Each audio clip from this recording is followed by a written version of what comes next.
आपका सवाल है कि जो सपने हम देखते हैं उसका अर्थ क्या है और इसके अर्थ को जानने के लिए हम क्या करेंगे। तो सबसे पहले आपको जानना पड़ेगा कि ड्रीम्स दो प्रकार के होते हैं, एक है नेचुरल ड्रीम्स और एक है सुपर नेचुरल ड्रीम्स। जब मैं कहता हूँ सुपर नेचुरल मतलब ये इसका मतलब है कि बिब्लिकल ड्रीम्स, बाइबल में ड्रीम्स को क्या कहते हैं। आइए हम लोग थोड़ा डिटेल से समझेंगे। परमेश्वर ने ड्रीम्स और विज़न को कैसे इस्तेमाल किया। तो अगर आप पढ़ेंगे इब्रानियों की पत्री 1 अध्याय और पहला और दूसरा वचन, तो आपको यहाँ पर मिलेगा, यहाँ लिखा हुआ है कि पूर्व युग में परमेश्वर ने बाप दादों से थोड़ा थोड़ा करके और भांति भांति से भविष्यवक्ताओं के द्वारा बातें कर इन अंतिम दिनों में हमसे पुत्र के द्वारा बातें की। तो सबसे पहले आपको ये जानना है कि सपने का जो बाइबल में इस्तेमाल है, क्यों परमेश्वर ने सपनों का इस्तेमाल किया। तो परमेश्वर जब अपने बातों को किसी के ऊपर प्रकट करना होता है या अपनी योजना को किसी को बताना होता है, तो परमेश्वर ड्रीम्स और विज़न और भविष्यवाणी के द्वारा उनसे बातें करते थे। देखिए यहाँ पर लिखा हुआ है कि पूर्व युग में परमेश्वर ने हमारे बाप दादाओं से थोड़ा थोड़ा करके बातें किया और भविष्यवक्ताओं के द्वारा बातें किया और इन अंतिम दिनों में हमसे पुत्र के द्वारा बातें की। तो पूरा बाइबल में परमेश्वर जो कम्युनिकेट करते हैं, बातचीत करते हैं अपने दासों से, अपने भक्तों से, तो कई ऐसे माध्यम के द्वारा बातें करते हैं। कई बार परमेश्वर सपने के द्वारा बातें करते हैं, कई बार परमेश्वर दर्शन के द्वारा बातें करते हैं, कई बार परमेश्वर अपने मैसेज को स्वर्गदूतों के द्वारा भेजकर बातें करते हैं, कई बार परमेश्वर और कई अन्य चीज़ों को इस्तेमाल करके अपने भक्तों से बातें करते हैं। तो परमेश्वर ने अलग अलग तरीक़ों से अपने दासों को कम्युनिकेट करने के लिए इन सब चीज़ों का इस्तेमाल किया।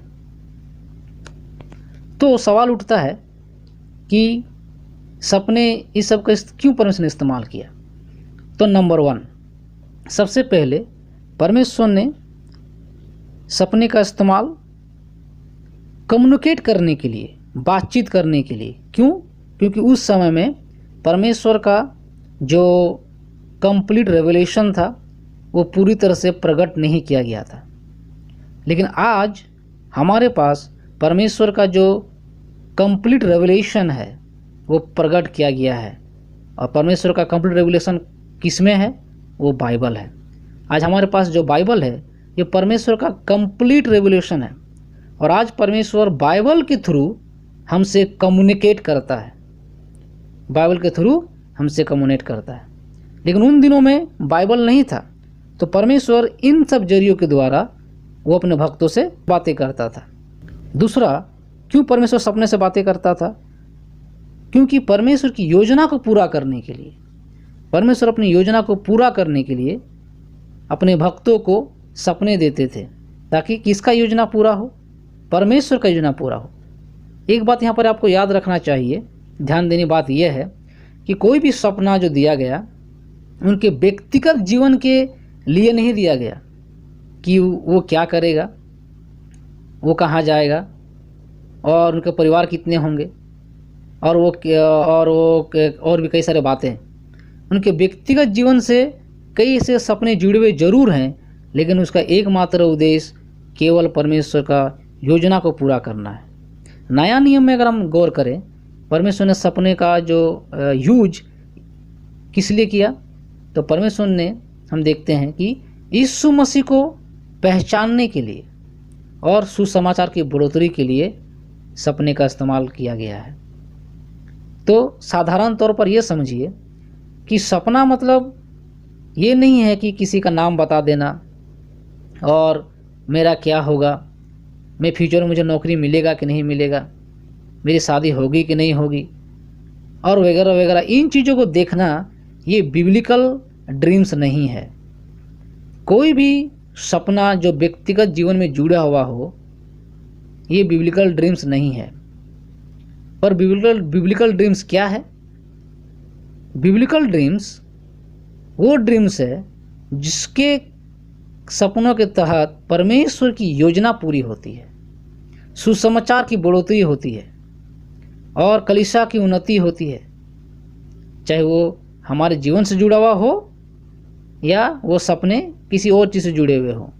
उसका एकमात्र उद्देश्य यही है कि जिसके द्वारा केवल और केवल सुसमाचार और कलीसिया का बढ़ोतरी होना चाहिए, क्योंकि परमेश्वर कोई भी सपना उनके व्यक्तिगत जीवन के लिए नहीं दिया गया है। अच्छा, तो फिर हम लोग जो भी देखते हैं, जो सपने हम लोग देखते हैं वो क्या है? साइंस में ये बताता है कि ये कहता है कि कई बार जब हम अपने दिमाग में कोई चीज़ों को काफ़ी ज़्यादा तौर से डीपली रूप से जब सोचने लगते हैं, तो कई बार जब हम उसको सपनों में देखते हैं। इस तरह करके साइंस कहता है ड्रीम्स के बारे में। जब हम अपने रात को सोते हैं तो इस तरह का कई बातों को हम लोग देखते हैं। लेकिन बिब्लिकल ड्रीम्स, अगर ये कोई भी सपना परमेश्वर की ओर से अगर हमारे पास आई है तो इसमें आप निश्चित रहे, क्योंकि हमारा परमेश्वर कन्फ्यूज़न का परमेश्वर नहीं है। अगर उसने ड्रीम्स दिया है तो उसका अर्थ को भी वो हमें बताएगा, क्योंकि हम बाइबल में देखते हैं कि परमेश्वर जिसको भी ड्रीम्स दिया है उसका अर्थ को भी उसको वो समझाया है या किसी के थ्रू वो समझाया है।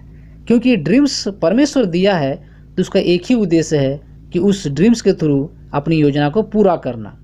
तो वो भी परमेश्वर ही उसका अर्थ को वो बतलाएगा। परमेश्वर यूं ही ड्रीम्स को नहीं देता कि जस्ट यूं ही देने के बाद ऐसे ही कोई मजाक बनाया जाए। परमेश्वर का एक उद्देश्य है, एक योजना है ड्रीम्स के प्रति, इसीलिए वो ड्रीम्स को देते हैं ताकि वो अपनी योजना को पूरा कर सके।